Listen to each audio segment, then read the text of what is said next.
दूसरी अधिकारियों की मनमानी, पर्टिकुलरली बिजली विभाग, राजस्व विभाग और पुलिस, इन तीनों को अगर आप कंट्रोल कर लें तो मैं समझता हूं कि बीजेपी इज मैचलेस पार्टी। कोई इसका जोड़ देखिए, भारतीय जनता पार्टी किसी व्यक्ति के आधार पर काम करने वाली पार्टी नहीं है। आइडियोलॉजी के आधार पर, विचारधारा के आधार पर चलने वाली पार्टी है। एक लंबे लक्ष्य को लेकर के भारतीय जनता पार्टी काम कर रही है। इस देश में 1947 में जिन लोगों ने तिरंगा झंडा फहराया, उनके नाते आज़ादी नहीं मिली थी। लाखों लोगों ने जो देश के लिए बलिदान दिया था, फांसी के फंदे को चूम गए थे, उनके नाते आज़ादी मिली थी।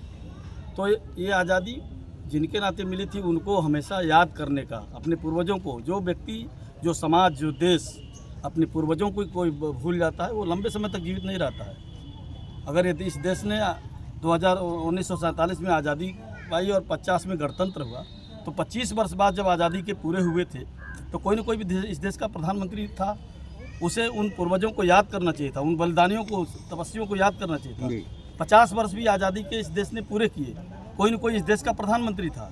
स्वर्ण जयंती वर्ष में किसी ने उन शहीदों को याद नहीं किया, लेकिन 75 वर्ष बाद एक गरीब माँ की कोख से पैदा हुआ व्यक्ति जब प्रधानमंत्री बनता है, तो 75 आज़ादी के 75 वर्ष को अमृत महोत्सव के रूप में याद करके पूरे देश के उन बलिदानियों को, शहीदों को याद करने का काम करता है। और इसलिए भारतीय जनता पार्टी एक लंबे उद्देश्य को लेकर के, मोदी जी ने कहा मैं रहूं या ना रहूं, लेकिन 1947 में ये देश दुनिया का मार्गदर्शन करे, विकसित राष्ट्र बने, उसके लिए धीरे धीरे सारी योजनाएं, गरीब कल्याणकारी योजनाएं, बहुत सारी ऐसी योजनाएं। 1963 में ये समाजवादियों के गुरु डॉक्टर राम मनोहर लोहिया ने रोते रोते संसद में कहा था कि मैं देश की माताओं और बहनों के सम्मान के लिए कांग्रेस पार्टी यदि हर घर में शौचालय बनवा दे तो मैं कांग्रेस पार्टी का विरोध करना बंद कर दूंगा। तो 1963 में डॉक्टर राम मनोहर लोहिया ने कहा था, लेकिन समाजवादियों ने या बहन जी ने या कांग्रेसियों ने उनके सपने को पूरा नहीं किया। 11 करोड़ से अधिक शौचालय बना करके उनके सपने को किसी ने पूरा किया, तो मोदी जी और योगी जी ने पूरा किया। तो भारतीय जनता पार्टी एक लंबे उद्देश्य को लेकर काम कर रही है, केवल सत्ता प्राप्ति नहीं, देश हमारे लिए क्रमांक 1 है।